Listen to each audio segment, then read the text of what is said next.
And now I have the privilege of again introducing my another colleague, His Excellency Mr. P.S.Karthikeyan.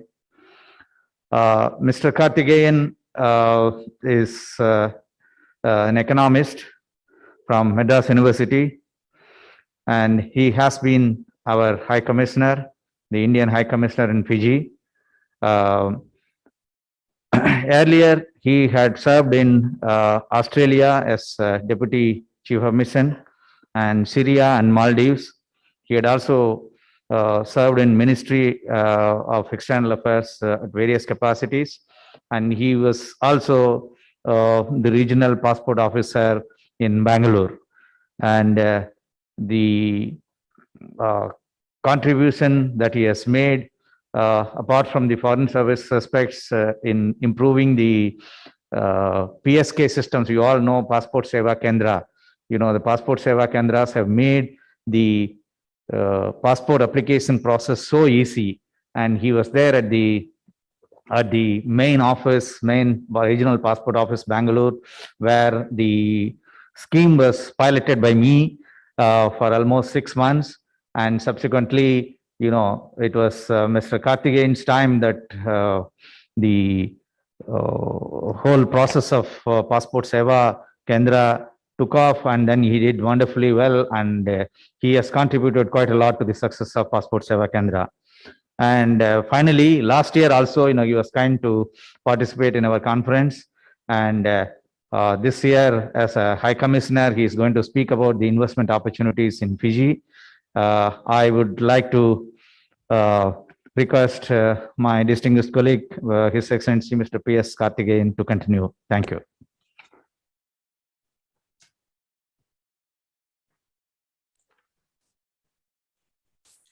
அனைவருக்கும் காலை வணக்கம். Respected President of the Madras Development Society, Dr. V.R. Sampath, Chair of the session and former Principal Advisor to Director General UNIDO, Dr. Jabamalai, my esteemed senior colleague, former Ambassador Mahalingam sir, members of the organizing team, my esteemed senior colleague from Malaysia, High Commissioner B.N. Reddy, members of the business community, ladies and gentlemen, greetings to all of you from Fiji. It is a pleasure to be back at the World Tamil Economic Conference. First of all, I'd like to thank the organizers, the Madras Development Society and the World Tamil Economic Foundation for the kind invitation to speak at this August forum. I'd also like to compliment the entire team behind this summit for so enthusiastically organizing this despite all the pandemic-related challenges. Friends, my senior colleague has so brilliantly shared his valuable insights on the topic business and investment opportunities with regard to India and Malaysia. On my part, I'll be focusing on Fiji, one of the most beautiful countries in the world, a country with which India has a very special and enduring bond. I'll start off my address on Fiji with an overview of the country, its economy, current prospects in the backdrop of the pandemic, a quick snapshot of the India-Fiji relations, and finally outline the business opportunities, both investment as well as trade opportunities. The Republic of Fiji, lying somewhere midway between the equator and the South Pole in South Pacific Ocean, consists of 330 islands and roughly about 3 hours by flight from Australia and New Zealand. It's a small country, has a population of about 9 lakhs, but interesting bit is more than 1/3 of them are of Indian origin. Most of them are descendants of the Indian Girmithyas, or the indentured laborers who were taken to work in the sugarcane field during the colonial period. And more interesting is the fact that 1/4 of those indentured laborers came from South India, with a majority of them coming from present Tamil Nadu. Friends, in terms of economy, Fiji is well endowed with forest, mineral, and marine resources, and is one of the most developed and connected countries in the Pacific region. It has a GDP of about $5 billion US, and in PPP terms, it will be like slightly above $10 billion. The World Bank classifies the country as an upper middle income country. It derives most of its economic activities from the services sector. Naturally, being a premier tourist destination, tourism accounts for more than 40 to 45% of its GDP. Besides tourism, other major industries in Fiji are sugar processing, clothing, the copra industry, some bit of gold and silver mining, and lumbering. Basically, the earnings from sugar, from the tourism industry, and the remittances from the Fijian expatriates are the largest foreign exchange earners for this country. Like every country in the world, Fiji has also been hit hard by the COVID. The economy contracted by 15.7%, the largest ever in Fiji's modern history. But thanks to the proactive measures taken by the government,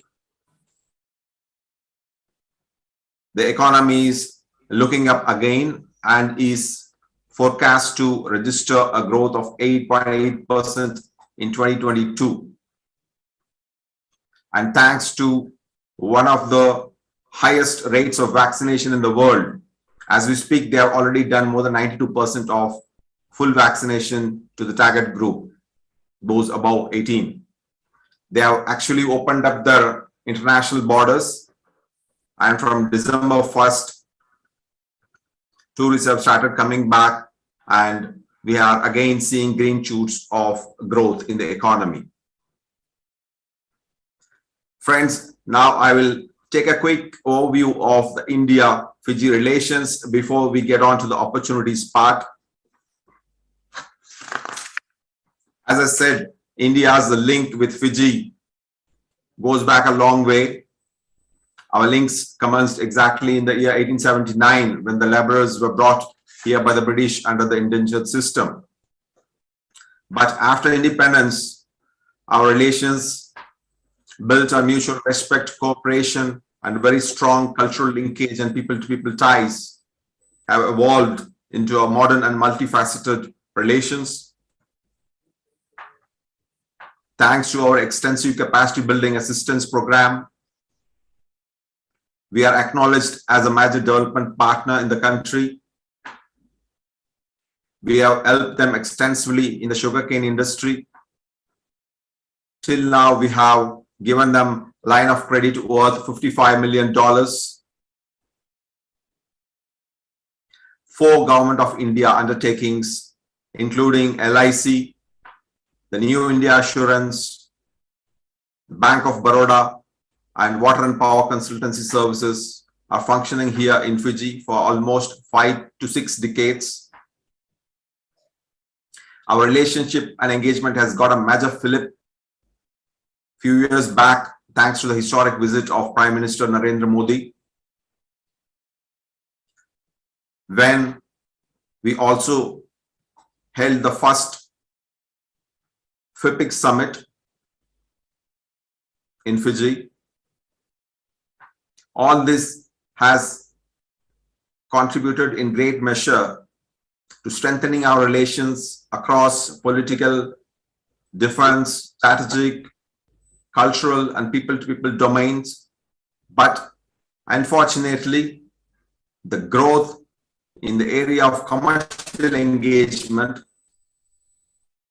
has not kept pace, and there is a huge gap between the potential and what is actually being actualized now.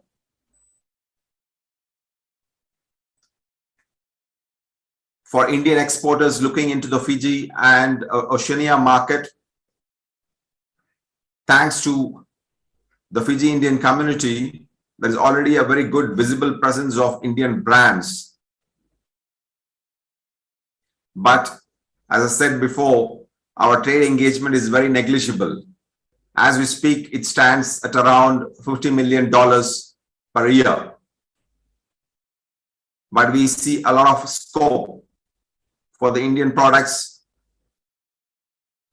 Before I get on to the trade opportunities, I will touch on the investment opportunities in Fiji.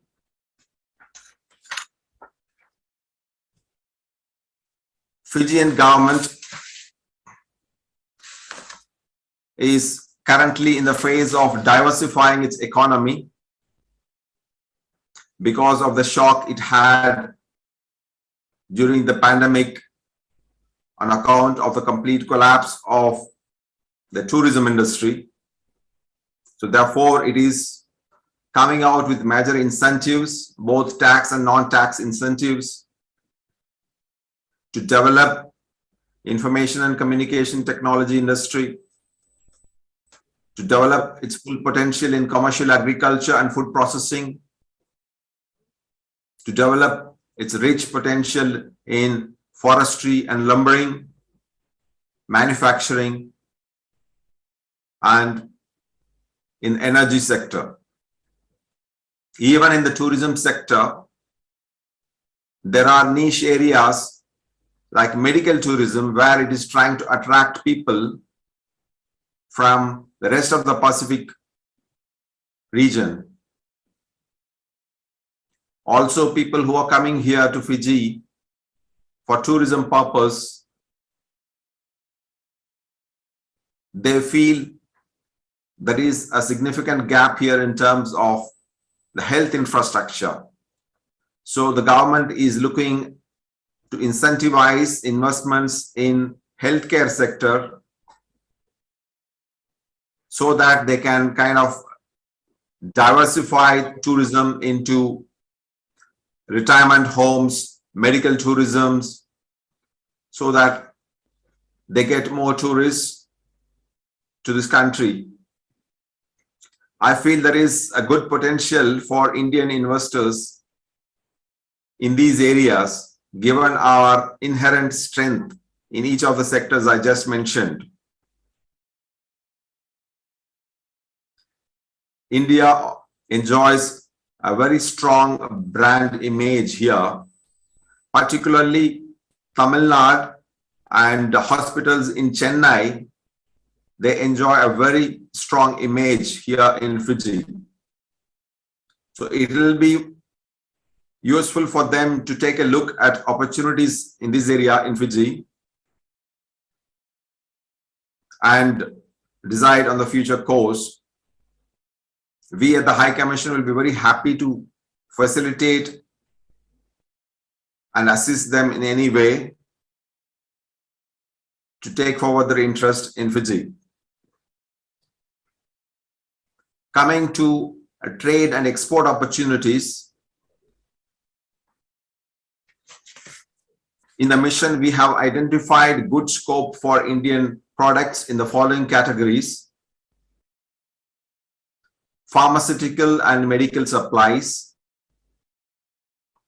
in which we already see a good presence of Indian products, but we think that there is a significant scope for increasing them, particularly in the area of surgical and medical supplies.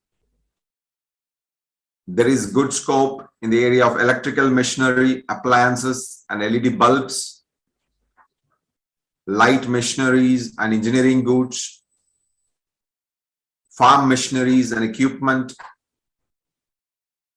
rice, cereals, branded Ayurvedic products, ethnic wear, textiles, garments, Friends, I think the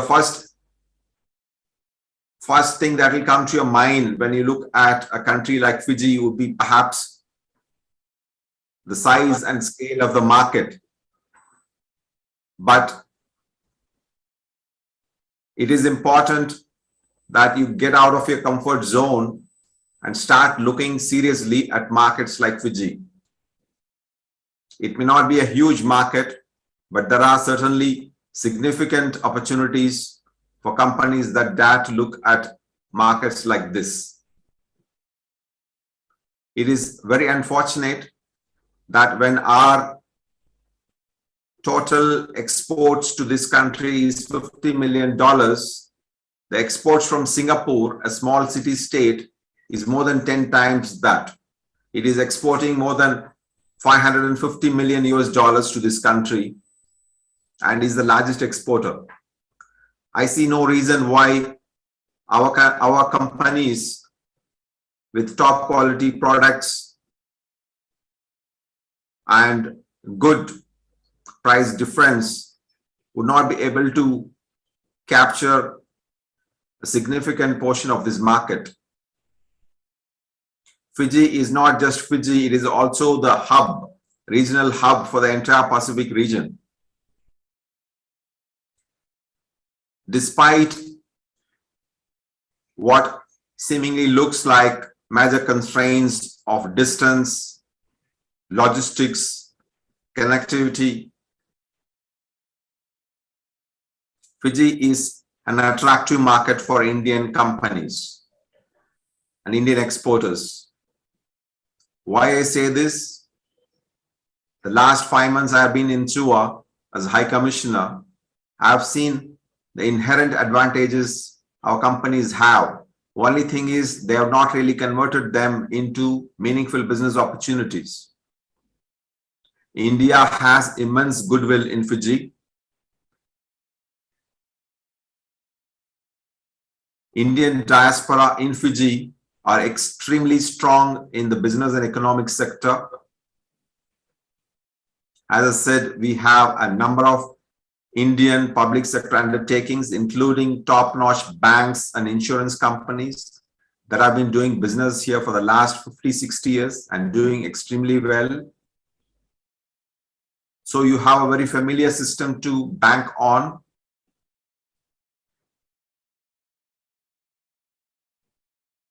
And naturally, considering the advantage we have in terms of pricing and quality, I think it would be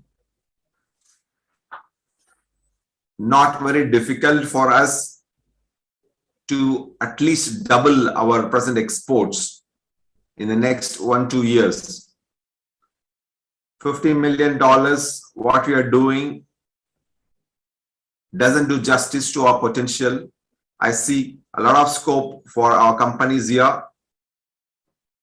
And we at the High Commission will be more than happy to help facilitate in any way possible your meaningful foray into this market. I remain always open for any help. I've already asked my commercial officer also to join this meeting so that he's abreast of developments here. Our commerce wing will be available at com.sua@mea.gov.in for any commercial queries that you may have. And we'll be more than happy to help you engage with this market. I'll stop it here. If there are any queries, questions, I'll be more than happy to address them here. If not, you have my coordinates where you can share your queries, and we'll be delighted to come back to you at the earliest possible. Thank you once again for your kind attention, and thank you once again for the opportunity to speak at this August forum. Have a good day. Thank you.